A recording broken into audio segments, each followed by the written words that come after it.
Film की starting में एक वॉइस ओवर के थ्रू हमें बताया जाता है कि आज से पिछले 5 साल के टाइम पीरियड में FBI को 19,000 रॉबरी केसेस मिली, यानी जिस रॉबर्स ने चोरी की वो अपने काम में फेल हुए, इसलिए कभी ना कभी FBI उन्हें ढूंढकर जेल के ठिकाने लगा ही देगी। सो अगर चोरी करनी ही है तो बी श्योर कि उस चोरी में आप फेल ना हो और उस चोरी की रिपोर्ट कोई ना करे। फिर हमें पता चलता है कि ये वॉइस ओवर रिंगो नाम के एक शख्स की है और वह एक बैंक में अपना सेफ्टी डिपॉजिट बॉक्स देखने आया है।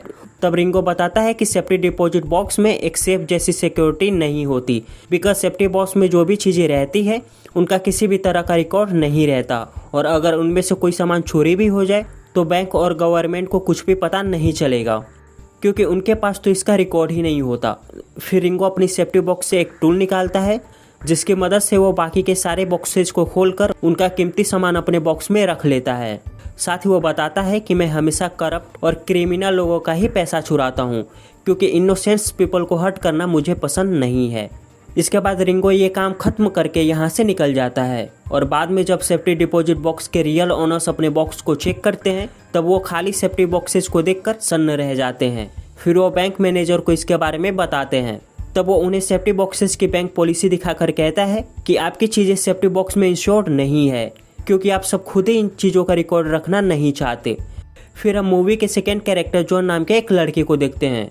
तब बचपन में उसका मानना था कि पटाखे से बुरी ताकतें दूर रहती है और तब वह बड़ा होकर एक बॉम्ब डिमोलिशन एक्सपर्ट बन गया, जो अब करप्ट लोगों और इलीगल ड्रग्स प्लांट्स को उड़ाने का शौक रखता है। फिर इसके बाद हम मूवी के तीसरे कैरेक्टर को देखते हैं जिसका नाम एड्रियाना है और उसने अभी हाल में ही यंग गर्ल्स के एक ग्रुप को गर्ल्स रैकेट के बिजनेस से बचाया है, इसलिए गैंगस्टर एड्रियाना से बदला लेना चाहते हैं। लेकिन उन्हें पता नहीं था कि एड्रियाना सच में काफ़ी खतरनाक है, जो मारपीट करने में माहिर है और वो इन्हें खूब मारती है। इसके बाद हमें फिर से रिंगो की वॉइस ओवर सुनाई जाती है और तब हमें पता चलता है कि 1 साल पहले उन तीनों को एक इनविटेशन कार्ड मिला था जिसमें प्रिंस नाम का एक अमीर आदमी उन्हें किसी काम के लिए हायर करना चाहता था। तब उन चारों ने मिलकर एक टीम बनाई जिसका नाम था मिसफिट्स। अब नेक्स्ट सीन में हमें लॉस एंजलिस का एक मॉडर्न जेल दिखाया जाता है जहाँ FBI वाले रिचर्ड नाम के एक कैदी को यहाँ से ट्रांसफ़र करके कहीं और ले जाने के लिए आ रहे थे। लेकिन जब वो लोग रिचर्ड का सेल चेक करते हैं तो उन्हें पता चलता है कि रिचर्ड तो जेल से भाग चुका है, वो भी फिर से। तब इस चीज़ से FBI और मिस्टर स्नो बिल्कुल भी खुश नहीं थे, बिकॉज मिस्टर स्नो एक बिलियनियर है जो कि दुनिया की लगभग सारी कंट्रीज के लिए हाईटेक और मॉडर्न प्रिजन बनाता है, लेकिन रिचर्ड उसकी बनाई हुई हाईटेक प्रिजन से कई बार भाग चुका है। तब ये लोग CCTV फुटेज को चेक करते हैं, तब उन्हें पता चलता है कि किसी एक आदमी ने रिचर्ड को भागने में उसकी मदद की है। फिर इसके बाद मिस्टर स्नो रिचर्ड के सेलमेट हनी से पूछताछ करता है, पर हनी उसे कुछ भी नहीं बताता। तब स्नो अपने फोन से सारे प्रिजन्स के लाइट ऑफ कर देता है। इसके बाद वो अपने फोन से ही हनी का मुंह तोड़ देता है। तब बेचारा हनी उसे रिचर्ड के बारे में बता देता है और साथ ही उसका एड्रेस भी दे देता है। तब हम अगले सीन में रिचर्ड को देखते हैं जो कि एक क्लब में ड्रिंक कर रहा था। असल में रिचर्ड बहुत चालाक था, बिकॉज उसने प्रिजन में हनी से प्रिंस के बारे में सारी इन्फॉर्मेशन ले ली थी। हनी के हिसाब से प्रिंस हर साल एक दिन के लिए लॉस एंजलिस आता है ताकि वो शॉपिंग कर सके। साथ ही प्रिंस हमेशा एक बहुत ही कीमती वॉच पहना करता है और तब वह बार में आया और रिचर्ड अपने टारगेट को पहचान लेता है और फिर वह प्रिंस के पास जाकर उससे बात करने लगता है, जहां वो गलती से प्रिंस पर वाइन गिराकर उसे साफ करने के बहाने से प्रिंस का वॉलेट चुरा लेता है। और जब वो बाहर जा रहा होता है तब प्रिंस के गार्ड्स उसे पकड़ लेते हैं और उससे वॉलेट लेकर प्रिंस को लौटा देते हैं, जिसके बाद रिचर्ड की बढ़िया तरीके से खातिरदारी की जाती है। और जब रिचर्ड को होश आता है तब उसे एक कार्ड दिखाई देता है जिसमें प्रिंस लिखा हुआ था और वो कार्ड बिल्कुल वैसा ही था जैसे एड्रियाना और जॉन को मिला था। पर रिचर्ड था एक सख्त आदमी और वो किसी को ऐसे ही छोड़ देने वाला नहीं था, इसलिए वो प्रिंस के होटल रूम में जाता है और उसके वॉच के कलेक्शन को चुरा कर होटल के बाहर आता है। तभी वहाँ पर एक कार उसका वेट कर रही थी। तब रिचर्ड देखता है कि इस कार को तो प्रिंस चला रहा है, यानी इस बार वो फिर से पकड़ा गया। लेकिन अगले ही पर रिचर्ड को एक और शॉकिंग बात पता चलती है, यह आदमी कोई प्रिंस नहीं था, ये तो बस एक कॉन आर्टिस्ट है जो लोगों को ठगने का काम करता है और साथ ही ये सभी के सामने प्रिंस बन के घूमता है, बिकॉज जिस जगह का ये प्रिंस है वो जगह इस धरती पर एग्जिस्ट ही नहीं करती। और इसी बंदे ने ही रेंगो और जॉन को प्रिंस वाले कार्ड भेजे थे। फिर वो रिचर्ड को बताता है कि हनी ही उसका आदमी है जिसने तुम्हें मेरे बारे में सब कुछ झूठ बोला था और मैंने ही तुम्हें जेल से निकलवाया, क्योंकि मुझे काम में तुम्हारे मदद की काफ़ी ज़रूरत है। तभी FBI वाले इनका पीछा कर रहे थे, पर ये लोग उनसे बचते हुए एयरपोर्ट आते हैं जहाँ पर रेंगो और एड्रियाना पहले से इनका वेट कर रहे थे। इसके बाद ये लोग एक प्राइवेट प्लेन से यहाँ से निकल जाते हैं। फिर प्लेन में रिंगो सभी का इंट्रोडक्शन कराता है तब रिचर्ड पूछता है कि मेरे जैसे बुढ़ऊ की तुम लोगों को क्या ज़रूरत पड़ गई। तब रेंगो कहता है कि हम सब ने तुम्हारे बारे में बहुत सुना है कि तुम बहुत ही बेकार और बकवास चोर हो जो हर बार चोरी करते हुए पकड़े जाते हो। पर शॉकिंग बात तो ये है कि तुम सारे प्रिजन से गायब हो जाते हो और तुमने अब तक स्नो की बनाई 4 हाईटेक प्रिजन से भी भाग चुके हो और साथ ही स्नो के वाइफ के साथ तुम्हारे खूब चर्चे हैं। इसलिए स्नो तुमसे बहुत चिढ़ा हुआ है। पर इस बार स्नो तुम्हें पकड़ने के बजाय तुम्हें मारना चाहता है। पर हम सभी का टारगेट स्नो ही है क्योंकि वो अच्छा आदमी नहीं है और उसने प्रिजन बनाकर बहुत पैसा कमाया है और इतने पैसों से भी उसका पेट नहीं भरा। तब उसने मिडिल ईस्ट के टेररिस्ट ऑर्गेनाइजेशन के साथ हाथ मिला लिया है। तब ये सब कुछ जानकर रिचर्ड काफी कंफ्यूज होता है पर उसे कुछ फर्क नहीं पड़ता। इस पर रेंगो बताता है कि स्नो की एक प्रिजन में जेसन नाम का आदमी कैद था, लेकिन स्नो ने उसे सीक्रेट तरीके से फ्री कर दिया और जेसन कोई आम इंसान नहीं था बल्कि वो मिडिल ईस्ट की सबसे बड़ी टेररिस्ट ऑर्गेनाइजेशन के लीडर का सेकेंड हैंड है और उस ऑर्गेनाइजेशन के लीडर का नाम अबू हिरावी है और स्नो की इस ऑर्गेनाइजेशन के साथ काफी अच्छी जम रही है। तब ये सुनकर रिचर्ड कहता है कि तुम लोगों को ये बात मिलिट्री और FBI को बतानी चाहिए, ना कि मुझे, क्योंकि मैं ऐसी किसी भी जगह पर नहीं जाना चाहता जहाँ मेरी जान को खतरा है। पर रेंगो बताता है कि जहाँ हम जा रहे हैं वहाँ पर $1 मिलियन का गोल्ड मौजूद है। इस पर रिचर्ड बिना हेजिटेशन के इनका ऑफर एक्सेप्ट कर लेता है। तभी एड्रियाना बताती है कि टेररिज्म को स्प्रेड करने के लिए बहुत सारे पैसों की ज़रूरत पड़ती है और ये लोग डायरेक्ट पैसों का लेन देन नहीं करते क्योंकि ये एजेंसीज के लिए ट्रेसेबल होता है, इसलिए ये लोग अपने पैसों को गोल्ड में एक्सचेंज कर देते हैं। साथ ही ये टेररिस्ट अपने गोल्ड को एक स्पेशल जगह पर रखते हैं जहां कोई भी जाना नहीं चाहता। तब रिचर्ड गेस करता है कि टेररिस्ट का सारा गोल्ड स्नो की एक प्रिजन में स्टोर्ड है जहां पर हम सभी लोग उस जेल में कैदी बनकर जाने वाले हैं और वहां जाकर उस गोल्ड को चुराने वाले हैं। तब वो फिर से मना कर देता है क्योंकि वह टेररिस्ट के साथ लुका छिपी नहीं खेलना चाहता। फिर कुछ ही देर बाद ही इनका प्लेन अबू धाबी में लैंड कर जाता है जहाँ रिचर्ड टीम को छोड़कर यहाँ से जाने लगता है।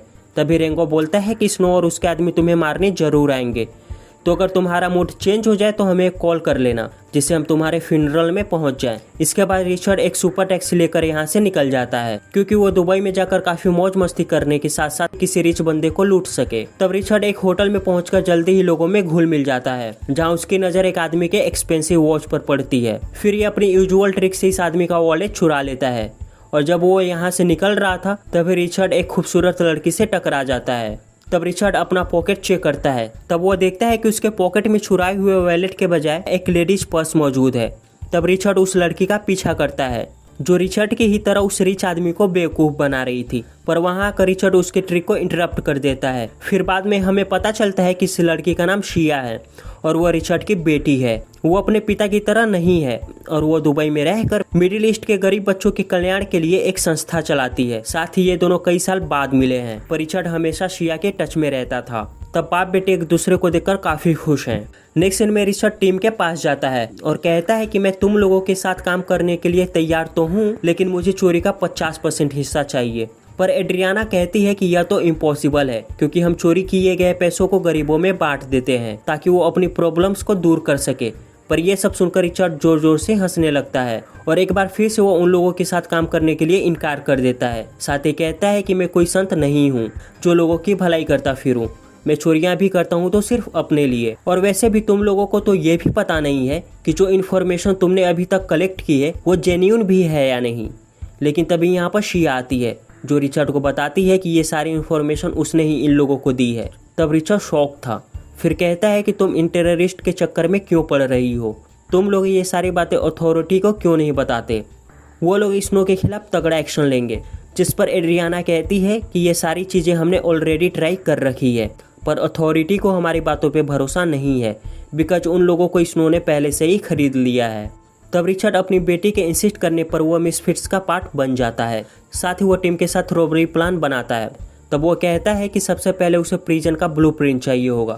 साथ ही हमें यह भी पता लगाना होगा कि प्रिजन में वोल्ट किस जगह पर मौजूद है। फिर ये लोग प्रोजेक्टर के थ्रू प्रिजन का स्ट्रक्चर और ब्लूप्रिंट स्टडी करने लगते हैं, जहाँ पर काफी ध्यान देने पर उन्हें पता चलता है कि इस प्रिजन में कोई लॉन्ड्री सिस्टम नहीं है, बल्कि प्रिजन में लॉन्ड्री सिस्टम की जगह पर ही वॉल्ट बनाई गई है, क्योंकि वहाँ जो ट्रक था वो लॉन्ड्री के यूज के लिए था।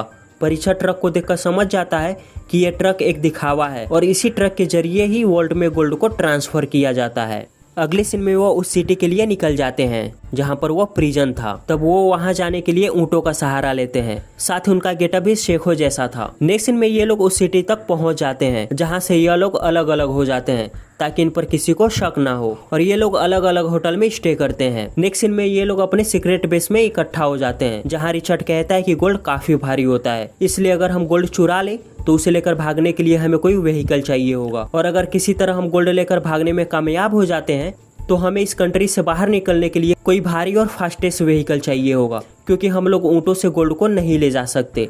तब प्रिंस कहता है कि ये काम उसके लिए काफ़ी आसान है, क्योंकि वो एक कंट्री का प्रिंस है, मतलब कि वो फिर से अपने ट्रिक को यूज करने वाला है। इसके बाद रिचर्ड कहता है कि हम वॉल्ट में ड्रिल नहीं कर सकते, हमें वॉल्ट को बम से उड़ाना होगा। अगले सीन में हम देखते हैं कि स्नो अपने फ्रेंड जेसन से मिलने यहाँ आया है, जहाँ स्नो जेसन को एक ब्रीफ केस देता है जो कि गोल्ड से भरा हुआ था, लेकिन इन्हें जरा भी पता नहीं था कि रिचर्ड और रेंगो इन पर नज़र रख रहे हैं। फिर वो अपने बेस पर वापस लौट आते हैं जहाँ एड्रियाना बताती है कि हो सकता है कि अबू हिरावी को पैसों की ज़रूरत हो, इसलिए उसने स्नो की प्रिजन से गोल्ड का विड्रॉ किया हो। अब नेक्स्ट सीन में जब जेसन गोल्ड वाला ब्रीफकेस बैंक से ले जा रहा था तभी रिचर्ड जानबूझकर उससे टकरा जाता है और वो जेसन के ब्रीफकेस को अपने ब्रीफकेस से बदल देता है। और जब जेसन अपने बॉस अबू हिरावी को ब्रीफकेस दिखाता है तो वो सन्न रह जाता है क्योंकि इसमें गोल्ड के बजाय बुक्स थी। तब अबू हिरावी बहुत गुस्सा हो जाता है और जेसन को मार देता है। फिर वो स्नो को कॉल करके कहता है कि तुमने जो ब्रीफकेस भेजा है उसमें गोल्ड नहीं है, मतलब कि बीच में किसी ने चोरी की है और इसमें तुम्हारा ही हाथ हो सकता है। पर इस बात को स्नो सीरियसली नहीं लेता। तब हिरावी उससे कहता है कि 3 दिन बाद मैं तुमसे मिलूंगा और गोल्ड को तुम्हारे प्रिजन से विड्रॉ कर लूंगा, और इस बातचीत को वो लोग भी सुन रहे थे। इस पर रिचर्ड बोलता है कि अब से हिरावी 3 दिन बाद अपने गोल्ड को प्रिजन से ट्रांसफर करने जा रहा है, जो कि हमारे लिए एक बुरी खबर है, क्योंकि अब हमें 3 दिन के भीतर ही गोल्ड को चुराना होगा, जो कि तभी पॉसिबल हो सकता है जब प्रिजन में कोई बड़ी इशू खड़ी न हो जाए। तब रिंगो बताता है कि उसके 2 आदमी प्रिजन में कुक है, जो कि कैदियों के खाने में एक खास किस्म का पॉइजन मिला देंगे, जिसकी वजह से प्रिजनर्स बीमार हो जाएंगे और गार्ड्स इन बीमार कैदियों को हॉस्पिटल ले जाने के लिए मजबूर हो जाएंगे। फिर रिचर्ड कहता है कि गोल्ड को जेल से बाहर ले जाने के लिए हमें एक बड़ा व्हीकल चाहिए, इसलिए हम उसी एम्बुलेंस में से एक को यूज करेंगे जो कैदियों को जेल से हॉस्पिटल ले जा रही होगी, और इससे किसी को भी शक नहीं होगा। पर वॉल्ट से एम्बुलेंस तक गोल्ड को ले जाने के लिए वो लोग कैदियों की स्ट्रेचर की हेल्प लेने वाले थे, लेकिन ये काम इतना आसान नहीं होने वाला था। इसके बाद हम उस प्रिजन को देखते हैं जहाँ रेंगो वहाँ पर हेल्थ ऑफिसर बनकर पहुँच जाता है और जेल का इंस्पेक्शन करने लगता है। फिर वो प्रिजन के वार्डन से पूछता है कि यहाँ के फूड रिलेटेड इक्विपमेंट कहाँ से खरीदे जाते हैं। तब वार्डन बताता है कि हम यह सब चीजें पैसिफिक इंडस्ट्रीज से लेते हैं, और यह सब सीन जॉन और रिचर्ड रेंगो के फोन के थ्रू देख रहे थे, और इससे वो लोग प्रिजन के सिस्टम को हैक कर लेते हैं। इधर प्रिजन में रेंगो वार्डन से कहता है कि प्रिजन के फूड के सेफ्टी स्टैंडर्ड को मद्देनजर रखते हुए तुम्हें जेल के लिए 2 न्यू मॉडल के ओवन खरीदने होंगे, नहीं तो नेक्स्ट इंस्पेक्शन के टेस्ट में आपका प्रिजन फेल हो जाएगा और आपको वार्डन की नौकरी से निकाल दिया जाएगा। तब वार्डन पैसिफिक इंडस्ट्रीज को 2 न्यू मॉडल के ओवन का ऑर्डर देता है, पर यह कॉल रिचर्ड उठाता है। अब कुछ ही देर में रिचर्ड और जॉन ओवन को लेकर जेल में आ जाते हैं और किचन में इस ओवन को इंस्टॉल करने लगते हैं। लेकिन हम देखते हैं कि ये ओवन बहुत सारे इंस्ट्रूमेंट से भरा हुआ था जो चोरी के काम में आने वाले थे। तभी वहाँ पर वार्डन ओवन चेक करने के लिए आता है। तब जॉन और रिचर्ड उस ओवन में छुप जाते हैं। तभी वार्डन ओवन को स्टार्ट कर देता है, जिससे रिचर्ड और जॉन को काफी हीट फील होती है, पर इनको जैसे तैसे करके उसे ओवन से दूर कर देता है। साथ ही वो उसके पॉकेट से वॉल्ट का एक्सेस कार्ड चुरा कर अपने साथियों को दे देता है। फिर वार्डन के जाने के बाद वो दोनों ओवन से निकलकर उस एक्सेस कार्ड को यूज करके वॉल्ट रूम में पहुंच जाते हैं। फिर ये लोग वॉल्ट को चेक करने के बाद किचन रूम में चले जाते हैं और वो कैदियों के खाने में केमिकल डाल देते हैं। फिर कैदी उस ब्रेकफास्ट को खाने के बाद उल्टियाँ करने लगते हैं और ये सिचुएशन देख के वार्डन और गार्ड्स सन्न रह जाते हैं। तब घबराहट में वो डिसाइड करते हैं कि सभी बीमार कैदियों को हॉस्पिटल ले जाया जाएगा। फिर गार्ड्स बीमार कैदियों को स्ट्रेचर से बाहर ले जाने लगते हैं और इन सब का फायदा उठाकर रिचर्ड और जॉन वॉल्ट के ऊपर वाले कमरे में पहुंच जाते हैं। फिर ये अपनी ड्रिल मशीन से फ्लोर में होल करने लगते हैं और कुछ ही देर में होल हो जाता है, जो सीधा वॉल्ट रूम में आर पार हो चुका था, जिसमें खूब सारा गोल्ड रखा हुआ था।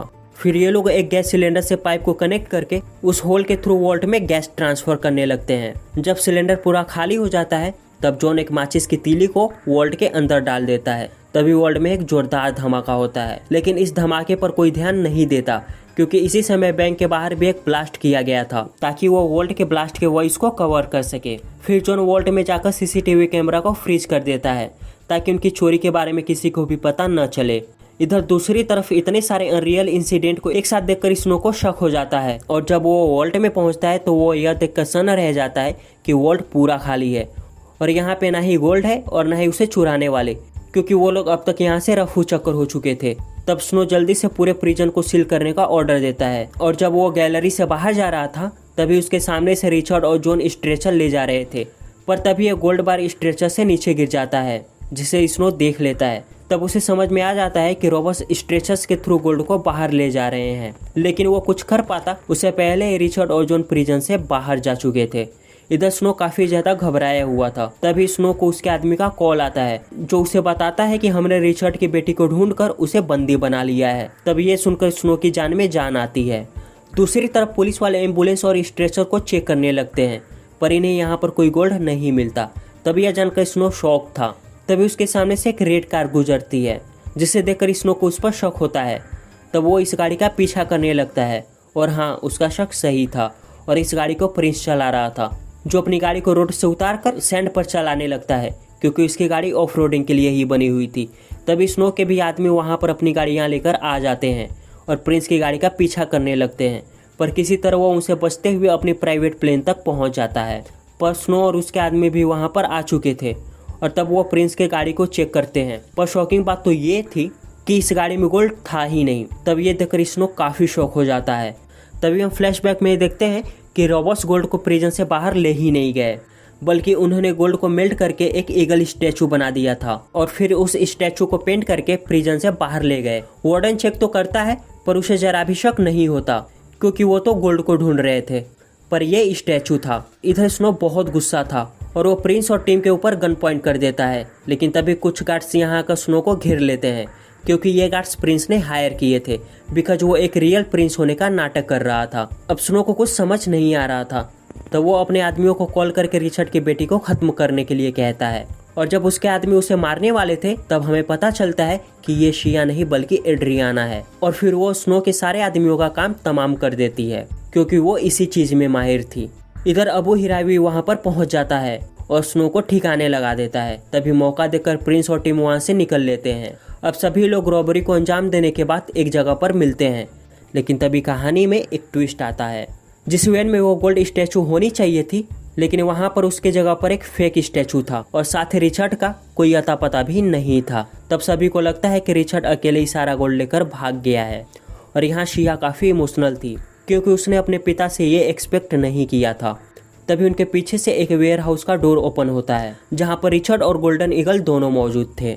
तब सभी लोग उसे देखकर काफ़ी खुश होते हैं। इसके बाद सभी लोग एक बीच पर मस्त पार्टी करते हैं और तब हमें एक न्यूज रिपोर्ट सुनाई जाती है कि किसी एक अननोन पार्टी ने यूनिसेफ के चिल्ड्रेन फंड में एक लार्जेस्ट अमाउंट डोनेट किया है और इसी के साथ ये मूवी यहीं पर एंड हो जाती है। तो दोस्तों, अगर आपको हमारी ये वीडियो पसंद आई हो तो हमारे इस चैनल को लाइक और सब्सक्राइब जरूर करें क्योंकि हमें आपके सपोर्ट की बहुत ज़्यादा ज़रूरत है। तो मिलते हैं हम आपसे अपनी नेक्स्ट वीडियो में, तब तक के लिए टाटा और बाय बाय।